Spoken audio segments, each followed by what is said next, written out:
অবশেষে কাজ শুরু হলো চীনা অর্থনৈতিক শিল্পাঞ্চলের। চট্টগ্রামের আনোয়ারায় যার আনুষ্ঠানিক উদ্বোধন করেন সরকারের একাধিক মন্ত্রী, বেজা চেয়ারম্যান সহ ঊর্ধ্বতন ব্যক্তিরা।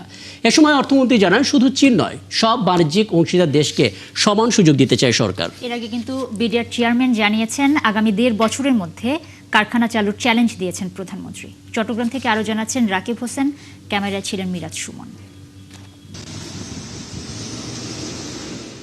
কাজ শুরু উপলক্ষে আগে থেকেই প্রস্তুত আনোয়ারার এই চীনা অর্থনৈতিক অঞ্চল।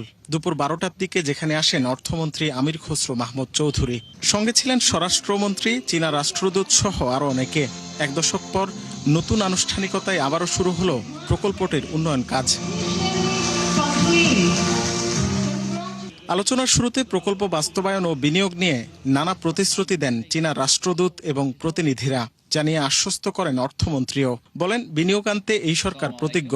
আর বিডা চেয়ারম্যান জানান, আগামী ১৮ মাসের মধ্যে এখানে কারখানা চালুর চ্যালেঞ্জ দিয়েছেন প্রধানমন্ত্রী।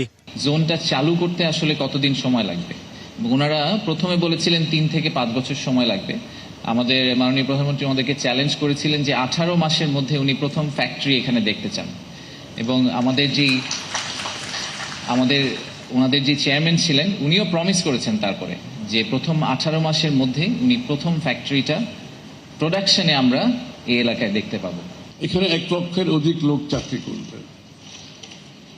এখানে $৫০০ মিলিয়ন ইনভেস্টমেন্টের কথা বলা হয়েছে, কিন্তু আমি যদি অবকাঠামোগত সবকিছু নেই, এখানে টোটাল $১ বিলিয়ন উপর ইনভেস্টমেন্ট হবে। চীনা অর্থনৈতিক শিল্পাঞ্চলের রাস্তাঘাট, গ্যাস বিদ্যুৎ, বর্জ্য ব্যবস্থাপনা সহ সার্বিক উন্নয়নে ৪,৫০০ কোটি টাকার প্রকল্প অনুমোদন দেয় বর্তমান সরকার, যা যৌথভাবে বাস্তবায়ন করবে বেজা, বিসি, ইআইজেড ও সিআরবিসি। অর্থমন্ত্রী বলেন, শুধু চীন নয়, বিনিয়োগ করতে আগ্রহী সব বাণিজ্যিক অংশীদারকে একই সুবিধা দিবে সরকার। মূল উদ্দেশ্য হলো অর্থনীতিকে বিনিয়োগ নির্ভর একটা অর্থনীতি করা। কেন বিনিয়োগ নির্ভর?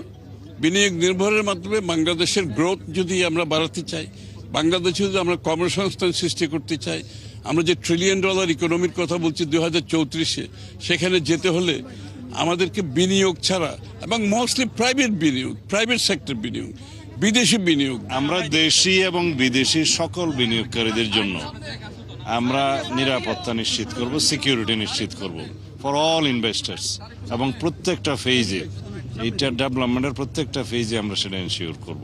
নতুন প্রকল্পের সূচনা উপলক্ষে চীনা অর্থনৈতিক শিল্পাঞ্চলে গাছের চারাও রোপণ করা হয়। আজকের এই আনুষ্ঠানিকতা তখনই পূর্ণতা পাবে যখন প্রত্যাশিত বিনিয়োগ ও কর্মসংস্থান নিশ্চিত হবে। এজন্য যে কোনো মূল্যে নিশ্চিত করতে হবে এই প্রকল্পের সঠিক বাস্তবায়ন, না হলে ভেস্তে যাবে সবই। রাকিব হোসেন, ৭১, আনোয়ারা, চট্টগ্রাম।